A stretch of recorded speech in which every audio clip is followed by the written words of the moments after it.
everybody. Welcome back to Relentless Talk Radio. This is segment 3 of episode 88. This is the entrepreneurism segment today.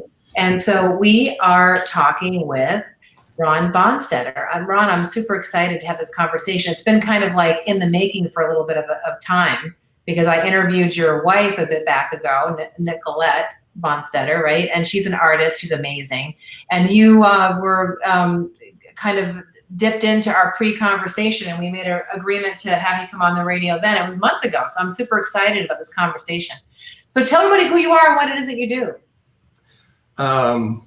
Wow, that's a mouthful. Actually, I retired at one point. I was a professor and director of secondary science education, prepared science teachers. My research was cognitive neurology, and I was retired for a weekend. And then I came down and joined the family business, which is Target Training International.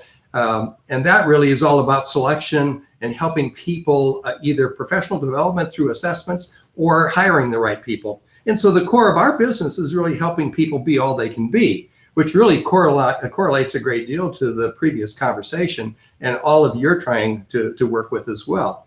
So since that time, I've really dedicated my time to looking more at decision-making pathways and helping people really understand self. That's a small, light thing, just simple, understanding self. That's awesome. So that's interesting. So it was this is Target Training International is your son's company that you came on board to. Well, no, I'm a little older than that. Actually, it was my brother's company that was co-founded with he and his son. My brother passed away a few years ago, and so now it is solely owned and run by my nephew. So that's interesting because it's funny when I saw that there was family involved, but I automatically thought that you were the founder and that your nephew, which I thought was your son. So this is interesting. So your brother founded the company with his son, and then you came on board when you made the effort to retire from being a professor.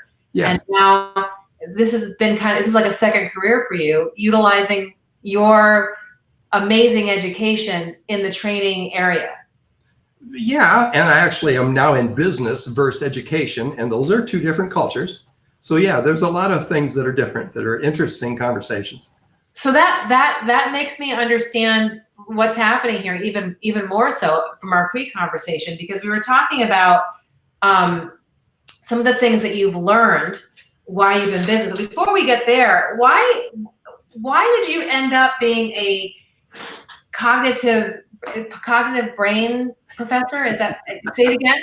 Well, it's actually cognitive neurology would be my research area. Right. And the short story of that is that I went into teaching and I really thought I was God's gift. I had a PhD, so obviously I was closer to God.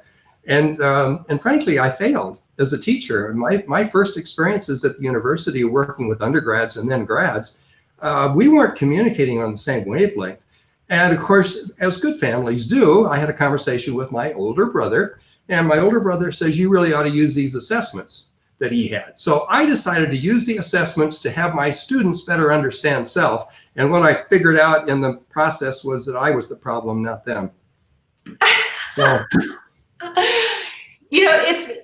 I wish that there were more professors that would do that, because as you're talking, I'm thinking about my statistics professor. The last course I took in grad school was statistics, and the professor had some emotional intelligence work to do for sure.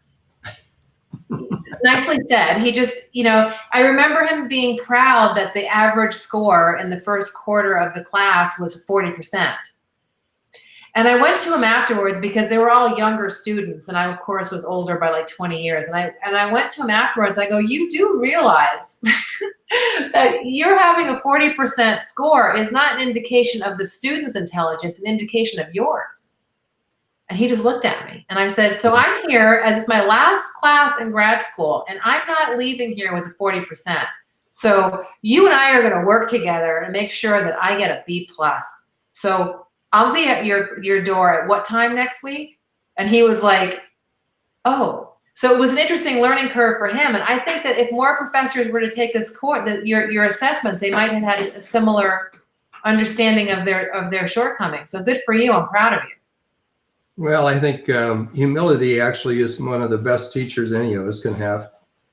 100%, right? I absolutely believe that's true. So we talked earlier about a couple things that I thought was interesting.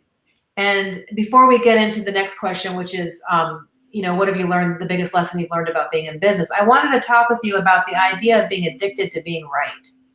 Oh, well, I'll tell you, this again is a long path, but recognize that in the process of using these assessments, my colleagues at the university pointed out that they're self-assessments. You can say anything you want. They don't have credibility in that domain. And yet I knew they worked. And so I decided to really focus on trying to figure out why they work. How are they giving me an accurate reading of a person? And in fact, if a person takes these questions seriously, they give you really good results. But in the process, I wanted to expose that.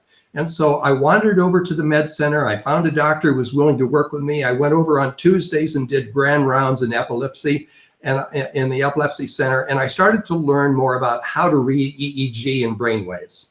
That led me to a research agenda then to see if I could actually identify the pathways in the brain when people make a decision. And in the process, some wonderful things happened. I worked with a couple of colleagues that are brilliant, and we ended up discovering that we could look at the asymmetry of the prefrontal cortex while a person's answering a question, and we literally could see whether they're agreeing or disagreeing. They literally are telling us whether they're aversion or acceptance of a concept or a trigger, and the intensity. All of that was coming out from looking at their brainwave activities. So is it kind of like a lie detector test, kind of in a way? Believe it or not, when I first got the results back from the patent office, they said this is an infringement on the lie detector. And of course, I had to explain to them that that's a biofeedback process. It has nothing to do with neurology. That's a totally different process. But in fact, it is actually giving us a look at the precognitive response. We're actually able to identify your emotional load before you make a decision. It's a precognition.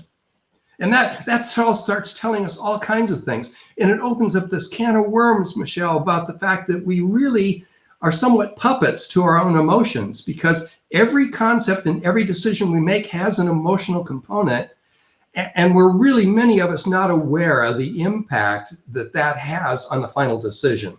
And so self-awareness becomes this process of questioning, and it becomes, you have to become aware that certainty is only in your mind. So it's kind of like the two things come up for me. One, when I did my bikini competition last year, I chose a natural competitor because I didn't want to be on the stage with people that were, and I have nothing wrong with people that want to make those decisions, but I didn't want to compete with women who were doing steroids, right? So in order to do that, I chose a natural organization, which is OCB, and they give you a lie detector test. And it was the first time I've ever had a lie detector test. And it was really interesting because they're asking you kind of benign questions like, do you live at such and such, right? To get kind of a baseline. And then they're asking you if you've taken any drugs or whatever. And I found myself going, have I taken any drugs? It was interesting being hooked up to something and then being asked a question and asking myself, am I lying? Yeah. So I was thinking, as you're talking about my brain, I think, especially when we're interviewing, we can answer truthfully, but in a way we're lying to ourselves by that answer. Because what you were saying earlier is that there's emotional components and there's a lot of things behind the scenes of reality where you rationalize or justify the truth of your answer, right? Yes. And so as a result, we have a bunch of stories in our head that we tell ourselves about ourselves, but some of them may or may not be to various degrees true.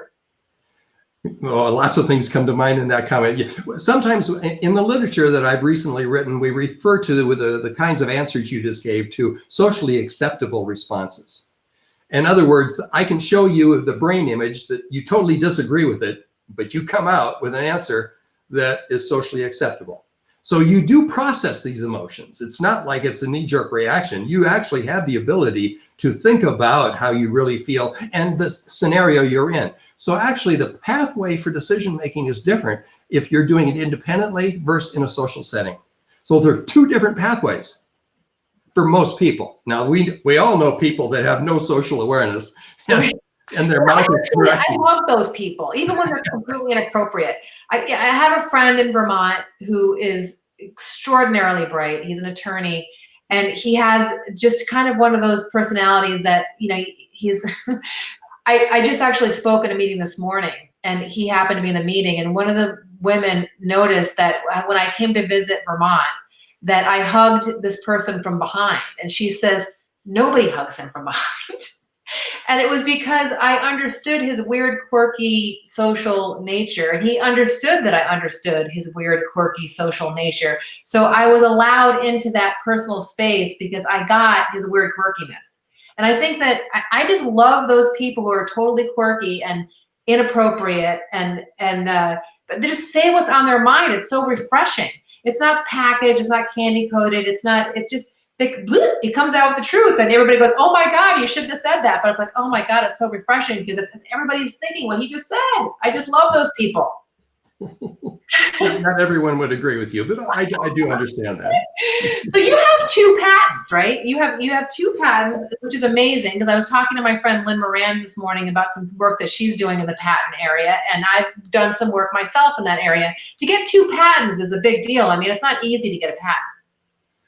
No, we have, no, it really isn't. And in fact, I like to think of a patent as being the ultimate peer review process, because peer reviews means that you have published a research paper that has been reviewed by colleagues and has affirmed that it is dealt with correctly and communicated correctly. Right. But it takes it to a totally different level for a patent, because not only does it have to be correct, it has to be lawful, and it has to go through legal mindsets and filters that no peer-reviewed paper has ever had to do. And so the 2, you have one that's about, it's asymmetrical prefrontal lobe something, right? Yeah, gamma asymmetry in the prefrontal lobe as a factor for response processing analysis. I can only imagine what the patent must be like. The paperwork must be like this big, right? Well, yeah, it was fun. It was a fun process. But there's a difference between education and business, because that was my first big aha in business. As an educator, I learned that if I learned something this morning, I share it in the afternoon. And I got into business, and I went into my brother's office. I never forget that. And I said, you can't believe this. We actually are able to determine the right and wrong answers as people are giving it. And I can show you the brain image of it. And he says, I want to hear nothing more. You tell no one until I get the lawyer. This is exactly the conversation I had this morning with my friend Lynn. You know, you have a great idea, you know, and I love is this one of the biggest lessons that you've learned in business, is that there's a difference between education industry and the business industry? Yes, and it fits into another one. I went to the first conference of my brother's business, and he's on stage doing an introduction to really build energy for this big international conference. And he makes a comment, and I'm getting pretty excited too, as is the audience. And he says, and we all know why we're here. Let's say it together. And I raised my hand, and I sort of to myself said, to learn. And everyone in the audience together says, to make money. Right. And I now understand that you don't have a business if you're not profitable. If you can't make money, it's not a business. So they're tied together. But it is such a difference in how I approach my life and my value system. So that had to be like a huge leap for you, to go from the idea of learning, the benevolence of learning, to the capitalistic, we must make money zone. I don't think they're independent factors. They obviously aren't. But I do have to understand, again, when I'm working with people, that they are coming to this meeting for a different purpose. They are here to hear things from a different reason, totally different. So we were talking about staying on target. This is kind of a good segue. I chose the name Target because of the name of your business, but I also have been really very focused on very specific goals, especially during COVID. Like, I've revisited all my goals and re-asked myself, are these still my goals? And I think sometimes when we have a reversal in fortune or reversal, something changes in our life, it gives us an opportunity to revisit our goals. And if you still have the same goals on the other side, then you know you've got the right ones because you're really truly committed to them. So how do you stay on target? How do you stay on target with your goals? I have friends, and I communicate pretty regularly with some friends that help me. And I'm also, I love to read. And so I was listening to the previous conversation, and a couple of things came to mind. I just finished recently The War of Art. That book. And this is something everyone needs to read sort of secretly, because I don't even know if you want people to know that how well this book describes each of us. It's on my Kindle. Okay. And this book talks about resistance and all the things that get in our way daily. Oh, I'll put it off till tomorrow, or I'm not qualified to do that, or other people won't think that that's appropriate. You cannot believe how many wonderful excuses this book describes and dismisses each one. 100%. Look at it. And that's how you stay on target. I mean, it really is a helpful book. It's an incredible book, and I'm trying to remember who recommended it to me, but it's excellent. It's definitely excellent. So it's for those of you who are on a podcast right now, listening to this later, tell us the name of the book, Ron, so people can hear it. The War of Art, and it's Stephen Pressfield. It's amazing. I have so many quotes that are in my, every morning I wake up and I read 10 pages of something, and then I read through some affirmations, and then I write. And many of his quotes are in my affirmations. Let's talk about that for a moment. The fact that you just mentioned habit forming.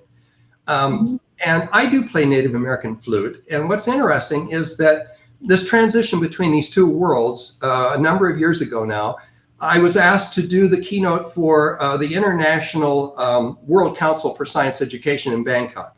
And so I looked at the calendar and I thought, this is interesting. It's 90 days from today, and that's not just a coincidence. Let's build on that. So I write back an email and I say, I will do the talk for the teachers around the world if you allow me to challenge them at the end of the talk with doing something for 90 days that you've never done before and you've always thought of doing, and that you will focus and dedicate a minimum of 15 minutes a day. Only 15 minutes is your commitment. And if you do that, I think some magic will happen. And to prove that, I will make a decision today that I will play a musical instrument on stage 90 days from today. And I do not own a musical instrument. I do not read music, and I will play it in front of you. So that's how you learn to play the flute? Yes. And I have to tell you that about 60 days in, I'm going, this is the dumbest thing I ever did, because there are yings and yangs along the way. It's not just a constant uphill battle. There are valleys and crevices. So, but I did it. We were going to talk about the flute. I love the segue because it's kind of melting the two questions together, because I asked you the two things you wanted to talk about. And one was that you play the Native American flute. You and I both have a fellow friend, Henry Mulder. Oh. Used to play at my gallery in Carefree often, and I adore him. He's so amazing. And actually, I have one of his flute CDs that I play regularly. He's so amazing. And the idea of using the flute for relaxation. And on your Facebook page, there's a video of a guy playing a flute to a horse.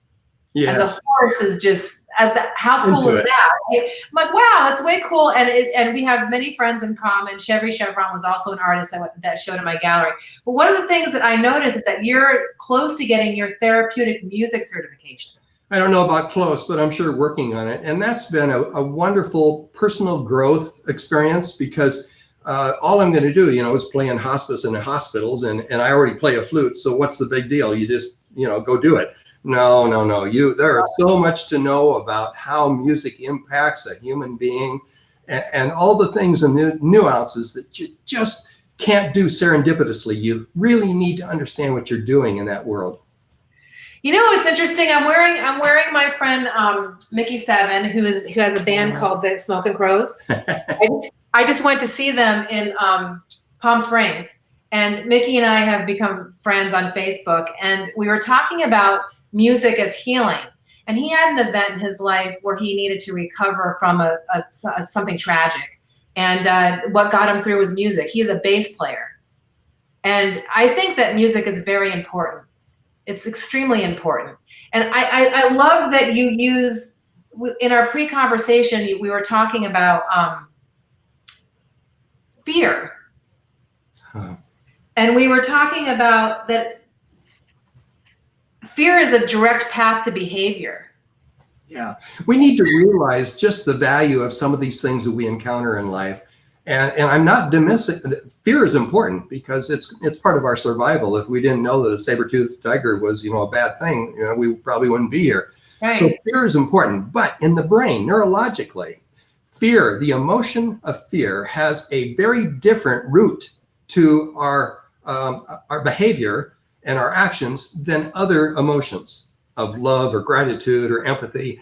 And fear is a direct connection between the amygdala and the prefrontal cortex, and it results in two things. It results in immediate response, which is cool, and it results in immediate shutdown of thinking. You react. You don't think about it, you react. And so fear can be a yin and yang. There has a downside to fear, and that is that when we start living in a world of stress and fear, we diminish our ability to be rational and logical. And the longer you're in that mode, the more harmful it is to our psyche. So I've been reading the book Secrets of the Millionaire Mind. Yeah. And it's all about, it's by T. Harv Eker. You ever read this book? And he's talking about how if your relationship with money is based upon security, it's based upon fear. And yes. I thought, that's interesting, right? Yeah. And what you're saying is very interesting to me too, because if you're basing your life on creating security, which is based upon fear, you're actually making decisions with most of your brain turned off. Yes. And this is why they actually equate people who win the lottery with losing all their money, because they have a blueprint around money that is fear and security based. And so eventually what happens is they end up being broke. And we see lots of athletes and movie stars and all kinds of people have tons of money and then just it runs away.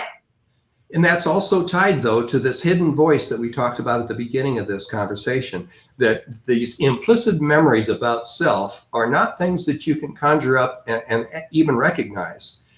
They are part of us. And part of the problem with many people that win a lottery is that they don't believe they deserved it.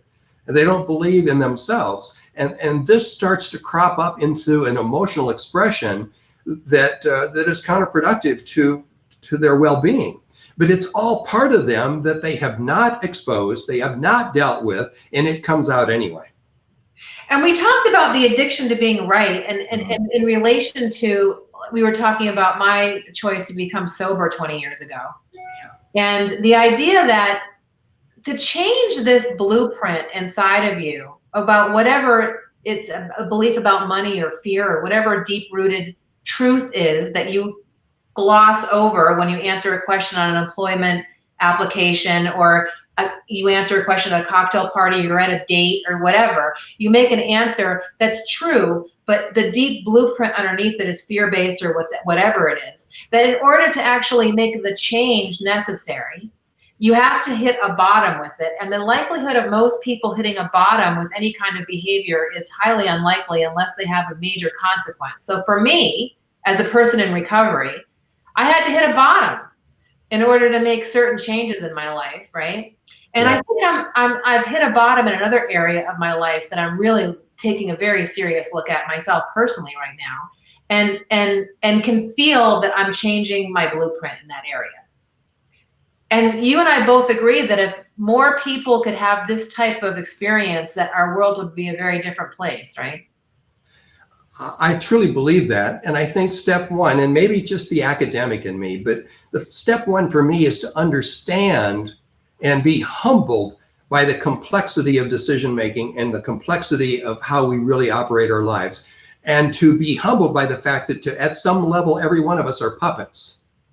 that are having strings pulled either by others or by ourselves behind the scenes. Above Or our past crap. Yes. You know, I mean, I have been really looking at something that's habitual for me, and I can't not see it because it's right there in front of me. It's like, okay, there it is. I got to look at this. I got to humbly take inventory and find out what my part in this thing is. Yes. You know, and because unless I do that, then I'm never going to change that blueprint. So I love that the idea of that we can rationalize and justify certain things based upon past circumstances that really kind of programs our brain to react in a certain way, that unless we have a major something, it won't change. And most people aren't blessed with actually hitting that wall that way. Well, some people are, and they don't recover rather than using that as an opportunity. Even the pandemic, frankly, has opportunities that arise out of this. If we really view it that way, viewing things half empty or half full, and take advantage of that opportunity. I call it silver linings. I think that COVID has had a silver lining for a lot of people, and I think our world will be forever changed, and I really feel for the better. Yeah. My brother used to say, there's going to fall away that there's going to be some, some tragedies as a result, but I really feel that when we take a look at on the aftermath of this, we will find things that are better. Now, one of the things that I wanted to talk with you about is your coffee designs. Before we could go on forever, and we were a little over, and I don't care. But your coffee designs on Instagram, I want to share with people what it is that you've been doing with your coffee designs. Tell me about them, and I'm going to look for some photographs that I downloaded earlier. Well, again, some of us are motivated by the wrong things. And by the way, this is an addiction I have, and that is, if somebody tells me I can't do something, then that becomes a driving goal and a force, an overwhelming force. So I decided, my wife and I, she had an accident, a brain injury, and we were going to start drinking coffee. I had not had a cup of coffee prior to that in my entire life. It smelled good, it just didn't taste good. So I decided to make coffee, but I'm a scientist. And so I start researching the machine, I research the process, and I read this stupid comment that says, after 60 to 100 cups, you should be able to really make a good cup of coffee. And I'm going, I'm sorry, I'm a scientist. You do things correct, and it's good every time. So, of course, I brought a gram scale. I figured I had 16 grams. I put in 2.5 pounds of pressure on the coffee grounds. I brewed it at 204 degrees, and then I did steaming at 280 degrees, and that sucker is right every time. But then I decided maybe I should do something with the top of this. I mean, I made coffee. Why just drink it? So I started sort of doing what's called etching. And it's not pour art, it's etching art. So I literally pour things and then I move it with a stencil or with a pen or with a chopstick. And I put one on Instagram every day, whether it's good or bad. One of two coffees has to be posted. So I've been curious about this. How are you making the color? Is it chocolate and cream? It depends. I've been moving to natural colors, and so people have helped me. My favorite by far is a blue algae that comes with different brands, but the one I use is called Blue Magic. And it's nothing but blue algae, and man, is it blue. And what you're seeing there is blue algae, and I'll admit, I put just a little bit of green food coloring in that one with the blue algae. But I use chocolate for my dark ones. I use dragon powder, dragon fruit for red. I use beet powder for some of the reds. And I don't know, natural colors whenever possible. I'm just fascinated. These are lovely, and when I go to your Instagram, which if you're listening on podcast, it's NEUROCYANTS. So it's a neuro. How do you say that? Just neuroscience, but science is spelled wrong. It's CYANTS. Neuroscience. Ron, I just love your mind. You're never bored, are you? No, but I'm always behind. So that's frustrating. You're always behind because your mind has always constantly got you doing something, right? My mind is ahead of my body. You know what? That is absolutely true with me is that I have so much going on that I'm infamous for being, 5, 10, 15, 20 minutes late all the time. And it's not all the time really, but it's often enough where I have the reputation of it. And it's because when you have so much going on in your mind, and if you have a creative thought, it's hard to turn that off and get in the car or whatever. So I appreciate your honesty on that, because it's the truth for me too. I just love everything about this conversation, Ron. I really love the fact that you have found a way to monetize your passion. I love that it's part of a family business that you came to as a second career. I love that you're helping employers to find better fits for jobs, because honestly, I think it's one of the most benevolent things you can do, actually. Is to, number one, help a business owner to earn a living, because I believe that business owners are the backbone of this world, okay? And also to make sure that people who are not business owners, who are worker bees, are in the right job so they can have fulfillment in a way that entrepreneurs get by just having our crazy brains. You know what I mean? I think there's an employee mindset and there's an entrepreneurial mindset. And I think one of the most benevolent things you can do is to make sure that employees are in the right job for their skill set so that they can have peace. Yeah, I couldn't agree more. I used to, once a week, of course I love hot dogs, but once a week I would go to this little place off Frank Lloyd Wright, and Mario ran this little hot dog shack. And I'd go there because I like hot dogs, but I also go there to just have an experience once a week with Mario. Mario thought that his job was the most important job on earth, and he was creating the best hot dogs that you could ever imagine. And just to see this man's passion for selling me a hot dog just made my entire day. And once a week, I had to get my fill of Mario. And you know what? Mario absolutely was doing the most important thing that he could possibly do, because he was gifting people with the joy of a good experience and a good hot dog. And really, honest to God, when you think back on your life, the moments like that where you're having the perfect hot dog with your kid at a baseball game and it's perfect weather, and those are the moments that make up a life. Yeah. It's really not about whether or not your job review went well or not.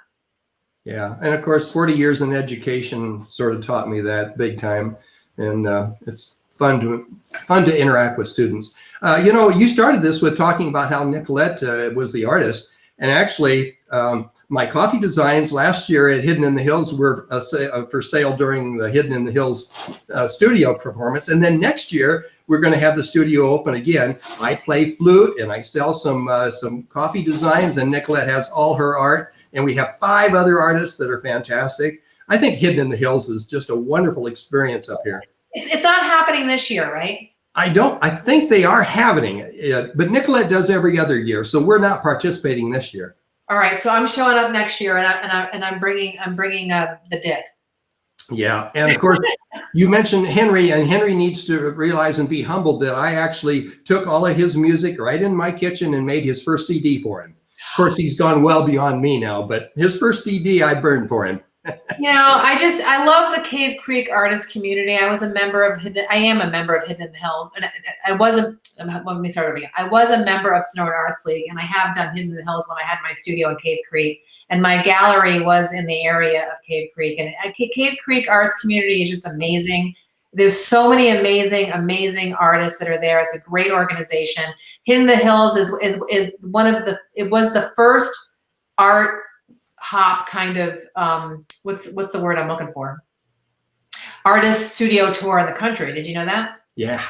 And it's one of the largest, and it's right here in our backyard. It usually happens the weekend before and after Thanksgiving. So keep your eyes out for Hidden in the Hills. You can Google hiddenthehills.org, and you can find there's usually about 145 artists that are in the tour, with 30 to 50 studios, with 2 to 5 artists per studio. And it's definitely something you should put on your list of things to do. And definitely next year, go check out Nicolette Bonsetter's gallery, because it's a studio and it's amazing. It's an amazing thing. Ron, I really appreciate your time. We've gone totally over. You and I could probably talk for like 3 days. I don't mind that we went over at all. Hopefully I haven't disrupted your day, but I really appreciate you. I appreciate your mind. I love having spoken with Nicolette, who's a brilliant mind.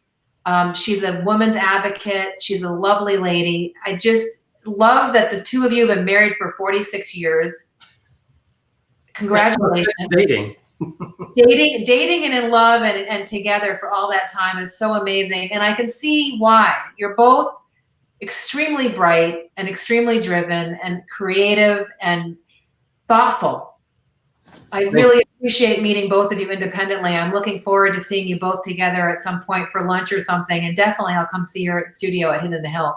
Thanks for your time today. I hope you have a great day. You too, and thank you for the opportunity. You take care.